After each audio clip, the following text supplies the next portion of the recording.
What's up mga bossing? Punta tayo ng Clark. Tapos, ito yung vlog natin na magta-test ride na tayo finally ng ZX-10R.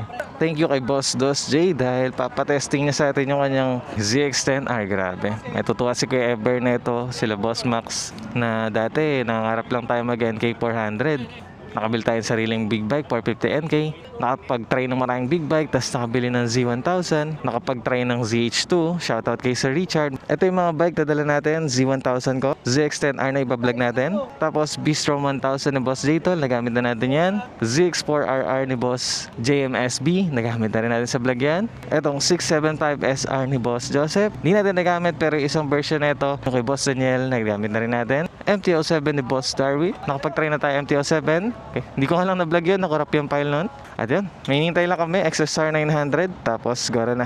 Habang naghihintay, sumilong muna sila dito dahil nasisilaw na sila sa sikat ng araw. At ito po, sumunod si Boss Jim. Naka Yamaha XSR 900. For sale na po ito. Boss, for sale na, no? For sale na, no? Vlog natin. Magkano? Chat lang kayo sa Tambike Squad page pag interested kayo. 17K auto, 430, negotiable. Uy, naka-Tambike Squad jersey. At shoutout dito kay Boss Joseph. Ito yung gloves niya. Binenta niya sa atin. Pag nalaban huli, mahirap na isuot. Maririnig ko pa kaya Z1 sa ingay ng 10R. First time sa channel to, naka-vlog tayo ng 10R. Galing ako sa Triumph na street triple kagabi. Malambot yung gilid. Ito matigas yung gilid niya. Pero okay lang, sports kasi to. Ganyan po yung tindigan natin. 5'10", 5'11", 178 cm. Inseam height natin, 33 inch. Tapos 82 cm. Flat foot at medyo bended yung knees. Pag tumayo, makakatayo naman. May bigat si 10R compare kay 6R. Mas mabigat na to. Alright, launch control agad natin simulan.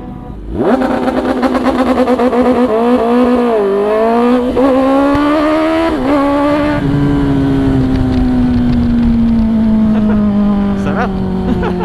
Pero body pagka launch control niya, no? Hindi katulad sa ZH2. Ang ganda na talaga eh. Ito, ratatatat.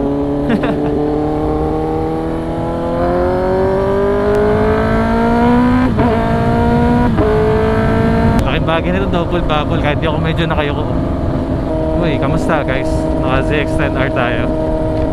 How's the POV? Uy,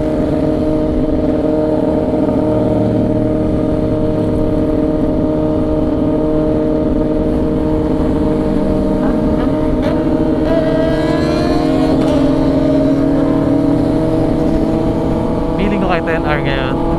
Ang ingay, grabe, hindi ko marinig sarili ko.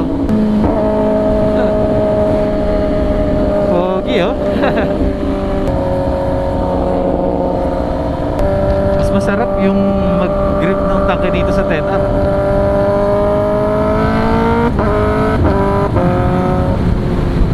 Woo! Sarap naman, grabe. Mas feel ko kasi naka-rear set nga pala to. Ergonomic sa bike, parang mas komportable ako dito compare kay 6R. Mas relax feeling dito ah. Saka ang sarap ng double bubble na hindi ganun kalakas yung hangin. Lakas kasi ng hangin ngayon morning. Yung torque kanina, hindi siya nasa una agad, pero dahil malakas yung bike, pag piniga mo, uy, grabe namang autoblip yun. Parang nangangatok. Ganda ng talbog. Electronic suspension, premium. Ramdam ko dito kay 10R na mas bulky na siya na big bike galing sa 6R. Sexy talaga sa 6R, you know? Tapos si 10R parang spaceship aeroplano na rin ng konti. Pero sa matatangkad na tao, lumilit din to 10R. Pero iba talaga tindigan nito 10R guys pag nakita nyo nakapark. 6 gear. Bilangin natin bago magkaroon ng torque acceleration. Tingin ko 8,000 eh.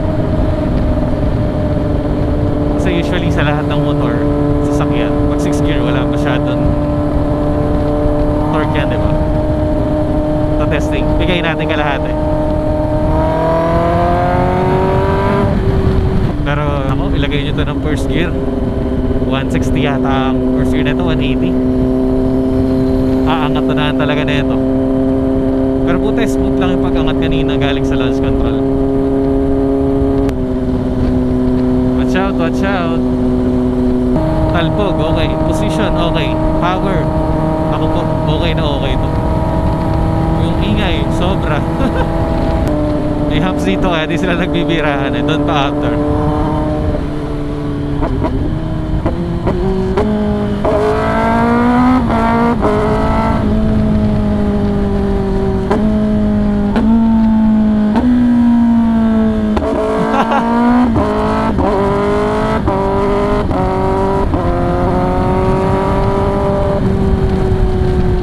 Grabe music. Saya, grabe.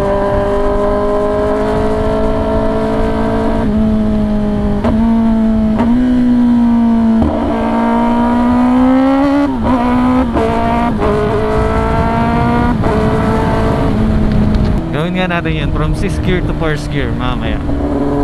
Magkakasabay na natin sila. Sobrang nakaka-inlove magawa yung gano'n eh, no? Ganda ng tunog. Uy, adventure na nakalit. Okay din ah. Nice. Lupit. Nagawa na lang kayong 4x4 yan. Pagka may duman na nakakasama natin, downshift tayo ng 1st gear tapos sunod tayo. Okay, auto blip. Up throttle.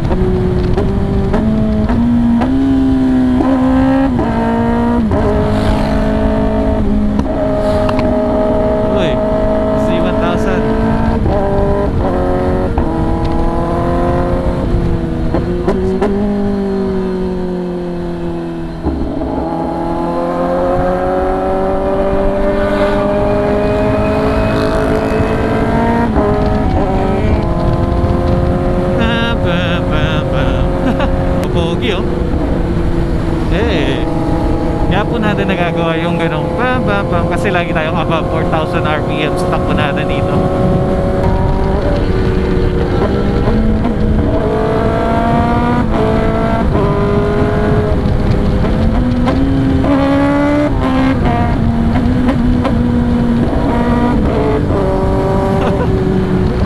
Papakanta yun ng happy birthday eh, no?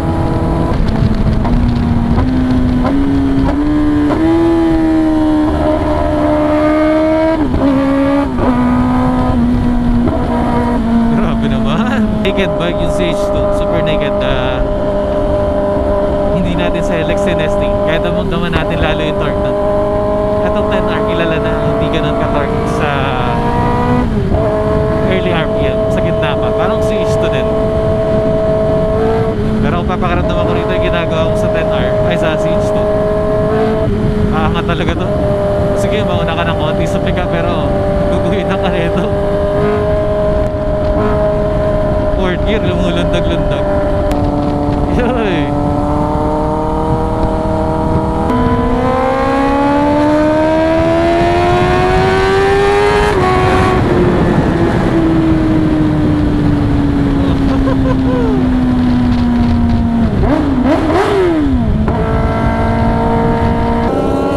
Dito ko masasabing panisang torque sa HP. Kahit di ako mag 1st gear, grabe.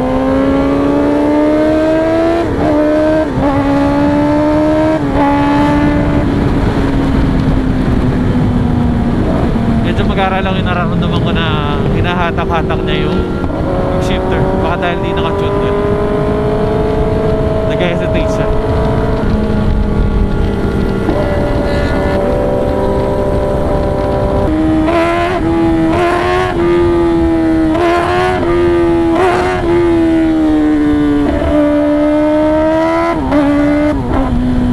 Grabe.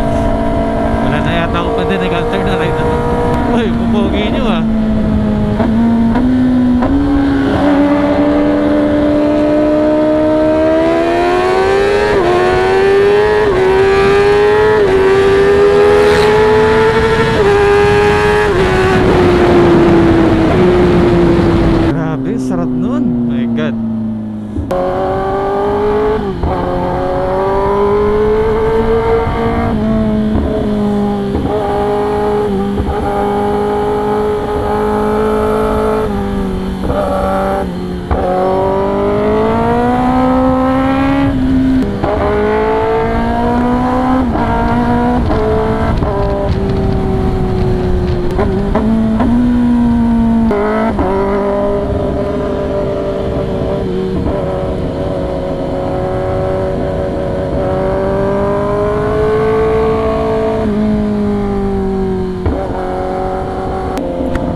tunnel.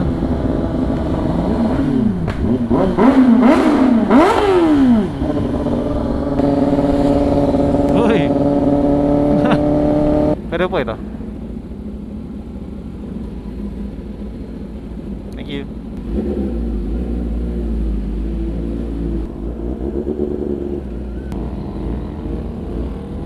Sulit mo ba?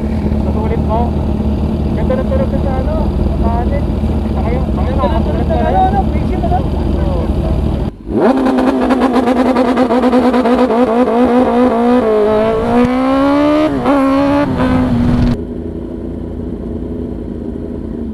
So yun, pare-parehas kami walang Google Maps. Good luck. Ganda ng mga bundok na itong ano, Zambales. Nakakamiss na yung magdagat.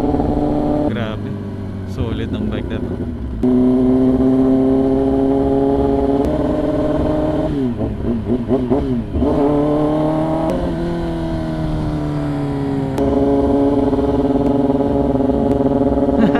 Good vibes.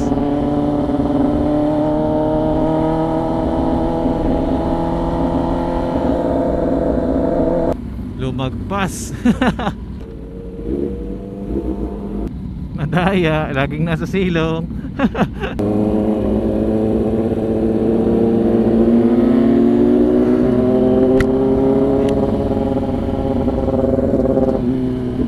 Ba, Amante yata tayo pupunta eh. Amante testing naman ano.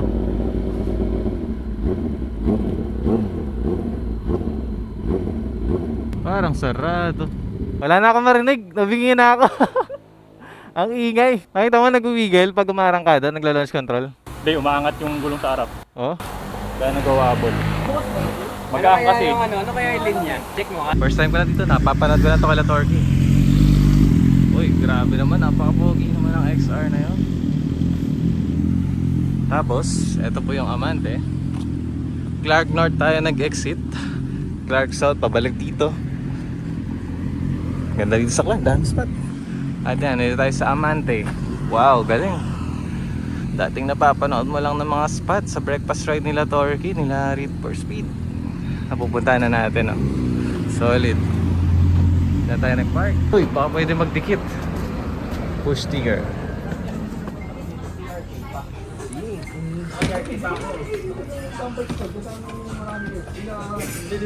Let's go. Ay, nasa pa.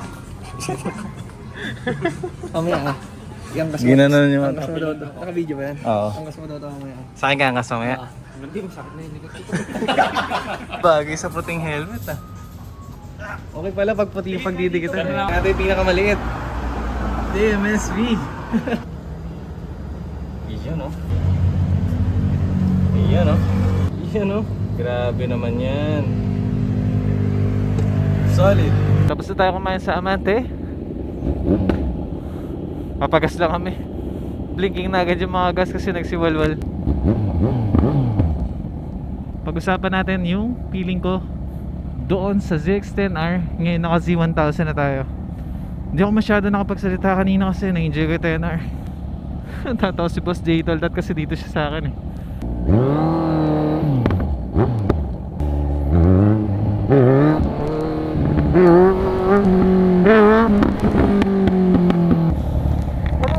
Angkas mo daw, tapos ganun daw gagawin mo.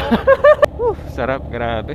Kasi yung torque sa Z1. Pero yung torque na nakukuha kong ganun kay Z1 na saya, iba pa rin yung HP sa 10R eh, no? Pero di ko kayang pangatin ng ganun sa 10R, baka sumobra. Although ibang bike may wheelie control ah, like yung BMW S1000R. Nilalaro ko to yung Z1 dahil kaya yung 10R. Grabe torque ni 10R pag pumalo na eh. Pero ito sa umpisa, nandun agad yung torque. Kaya ang saya. Mas madaling iganta-ganta sa Z1. Mas magaan sa feeling. Sa throttle, ayan, nandiyan agad yung torque ni Z1. Ayan, napapaganyan ka agad yung Z1. Ang saya. Sa walang hangin doon sa 10R. Wala dito, sanay naman tayo kahit malakas yung hangin. Pogi ng mga kasama sa likod oh. Pogi nyo guys ah.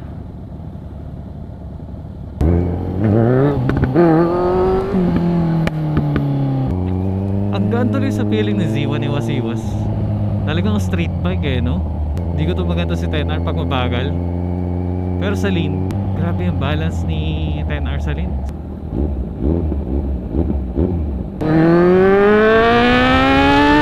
Yung position ni 10R na nakasubsob, hindi nakakapagod pag expressway. Naranasan ko lang mapagod sa ganung pasubsob pagka 6R.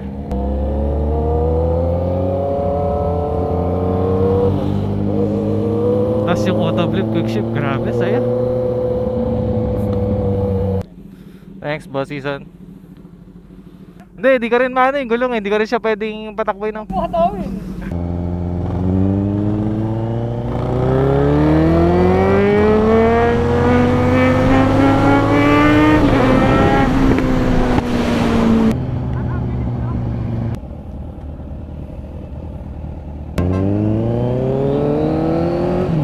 Kung kay Z1000, 16 kmpl yung pinaka-economical fuel consumption ko. Kay 10R daw, 13 yung pinaka-chill na nagawa niya. Tapos pinaka-walwal daw po ay 8 or 7. Para mga Dodge 5.0 na, no? Mga Mustang na car, no? Ito rin po Z1, 9 or 11 pinakamalakas ko.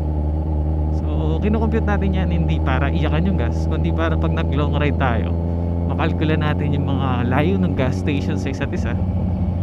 Buti sinabi to ni Boss Dos J kanina, meron tayong ganung magandang explanation, no? Yun, sana po inatutunan nyo rin po, no?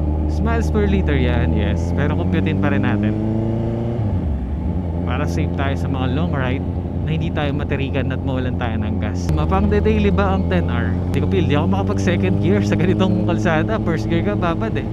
Sa expressway, walang ngawit. Pero sa traffic yun, may ngawit, parang kay 6R yun. Oo, mas matorque to pagka pumiga. Pero mawala agad yung piniga ko kay Z1, linear lang. Yun, grabe, may papalo pang rubber intake, tas nasa gitna yung power. Di ko na mamalayan yung speed na dito. Galit na yung makina, ang lakas na ng hangin. Doon, sobrang chill lang. Easy 299 ika nga. Stock pa po yun, no? Wala pang binago. Pinalitan lang na exhaust pero di pa na-tune. Paano ba pagka naka-tune, no? Yung dashboard niya nga lang, naka-limit lang sa 299. Unlike ng BMW S1000R, lumalabas yung totoong number kung 340 na or 330 na. Pero yung mga ganang bagay po, syempre, sa racetrack na natin gagawin yun. Ang napansin ko lang, na mapapansin nyo rin sa video, panay wobble siya pag pinipiga natin, no? Hindi naman siya wobble na totoong wobble. Pagka medyo nagwiwigil lang yung manibela dahil sa power ng bike na umangat yung unahan. At kaya po yun ay meron ng steering damper na stock at electronic. At ayun po yung 10R na ginamit natin. Thank you ulit kay Bossing. Sobrang na-enjoy ko. Parang ang lapit lang ng club dahil kay 10R.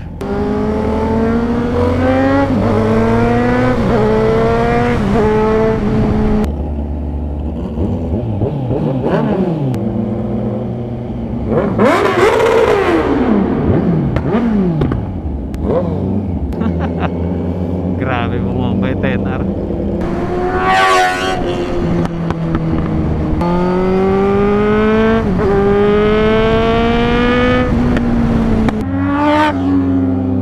Grabe. Welcome back again sa Zacovia Bridge.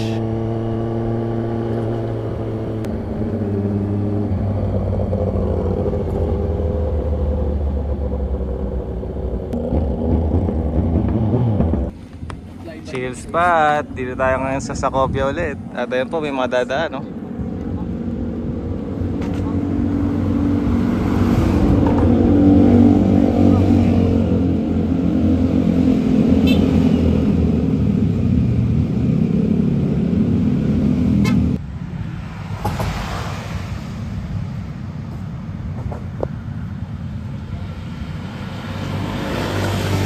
Pog.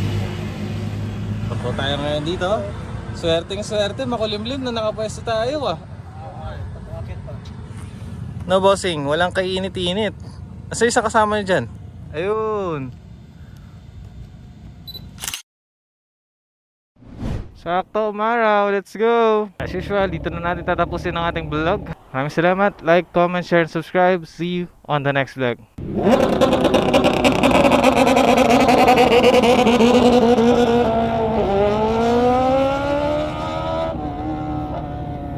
Okay.